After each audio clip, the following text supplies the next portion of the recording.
Bago tayo mag-start sa ating live or topic, nais ko lang pong ipaalam sa inyo, nakakapasok lang, no?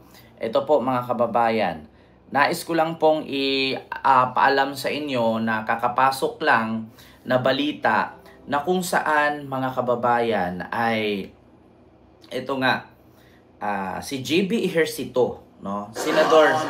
Senador GB Ejercito ay mayroong binulgar, no, nga patungkol sa ano daw, itong mga vloggers daw ng Duterte ay bayad daw ito ng China. Oo, bayad daw ng China. GB Ejercito, oo, i-share natin ito to DDS, bayad. Bayad ng China. Kaya mga kababayan, nais ko lang i-share sa inyo itong panibagong isiniwalat ni Senador. Ito ha, ipaparinig ko sa inyo mga kababayan. Merong isiniwalat si Senador GB Ejercito na patungkol nga daw na may mga vloggers daw ng Duterte supporters na bayad daw ng China at lalong pabalik-balik daw po ito sa China. Oo, so ito na mga kababayan. Isiniwalat ni Senador GB Ejercito na totoo raw na may mga tinatawag na DDS o Duterte-oriented writer at influencers ang pinapasahod umano ng Chinese Communist Party. Narinig nyo? Isiniwalat at kinumpirma ni Senador GB Ejercito na kung saan totoo daw na meron na influencer or vlogger, no, na pinapasahod or sinasahuran or pinunduhan ng People's or Communist Party of China, no, itong mga vlogger na to para siraan ang administrasyong Marcos. Oo.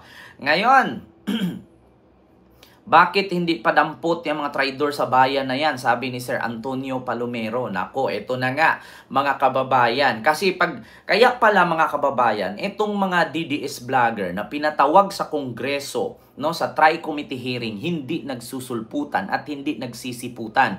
Bakit? Masisilip kasi, no, na meron palang mga vloggers na pinunduhan ng China. Nako, eto na. Sa isang programa sa radyo, sinabi ni Ejercito na partikular dyan ang mga nagtutungo ng 2 linggo sa China. Kung saan sagot din ng National Radio and Television Administration ng CCP ang lahat ng kanilang travel expenses. May pagkakataon nga aniya na isa rin siya sa mga pinumpirya matapos niyang magsalita kaugnay sa usapin sa West Philippine Sea.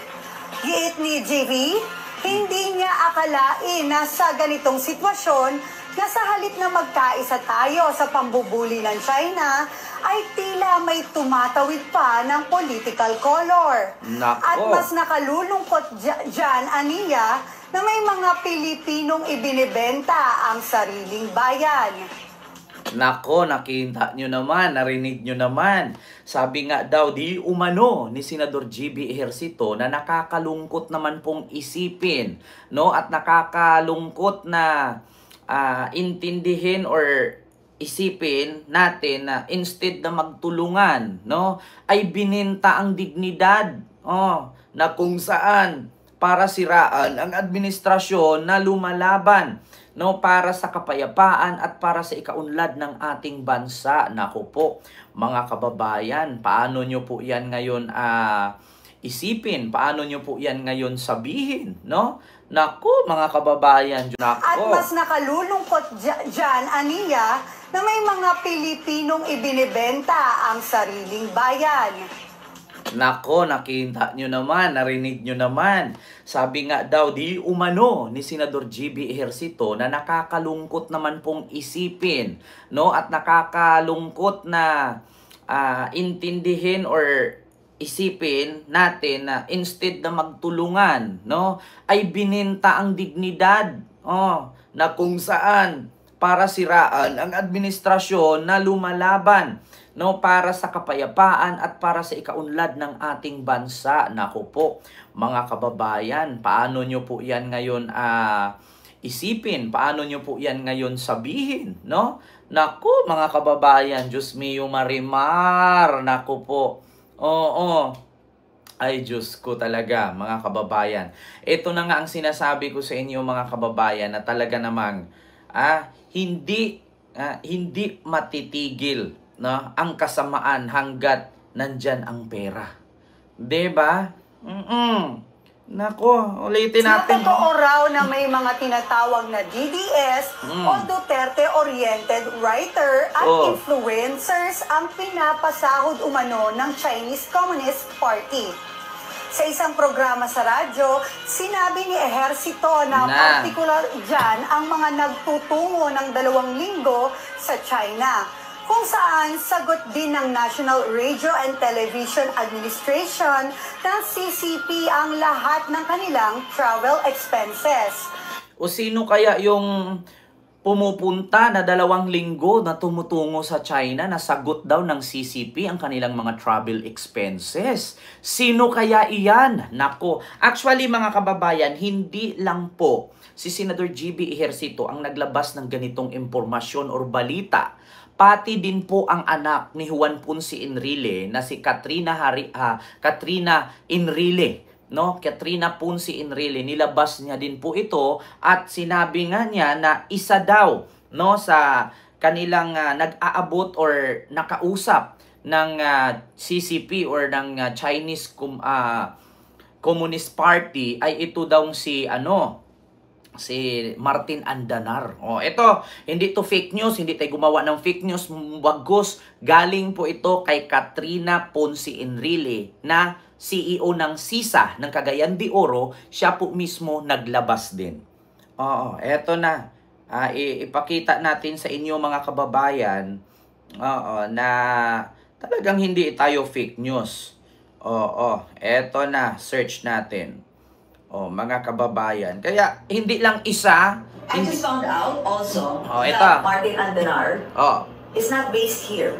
He is not based in Beijing. He is the one funding all this disinformation, like Maharlika, like SAS, like all these others. They're not doing this out of love of country. They're doing this because they're getting paid. You want to continue to listen to their rants? Go ahead. But I'm just telling you, they're being paid from China. When another country is trying to control even the narrative that is going to be brainwashing everybody here, we're in deep trouble. Diba? Cagayan Valley po ba or Cagayan de Oro? Hindi ko po alam SISA ha. SISA is Cagayan Valley po ba? Si Katrina Ponce Enrile. Hindi ko kasi masyadong alam, basta nabasa ko lang SISA, Katrina Ponce Enrile na anak ni Juan Ponce Enrile na Chief Legal Counsel ngayon ni Pangulong Bongbong Marcos ay may hinahayag at binubulgar din. Katulad din sa Cagayan Valley, ay pasensya na po ha sa mga kababayan natin dyan sa Cagayan Valley, lalong-lalo sa mga Ilocano ha.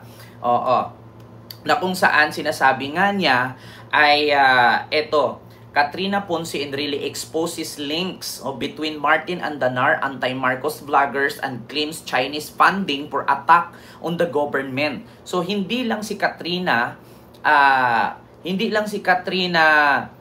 Ponce ang naglabas dito, pati na rin po si Senator GB Ejercito na meron gang pinupunduhan ang People's Communist in China na binabayaran daw itong mga vloggers ng DDS, no, para umatak or siraan ang administrasyong Marcos. So, dalawa na po mga kababayan. Bukod kay GB Ejercito, pati na din po si Katrina Ponce Enrile ng Cagayan Economic Zone Authority. Ayon.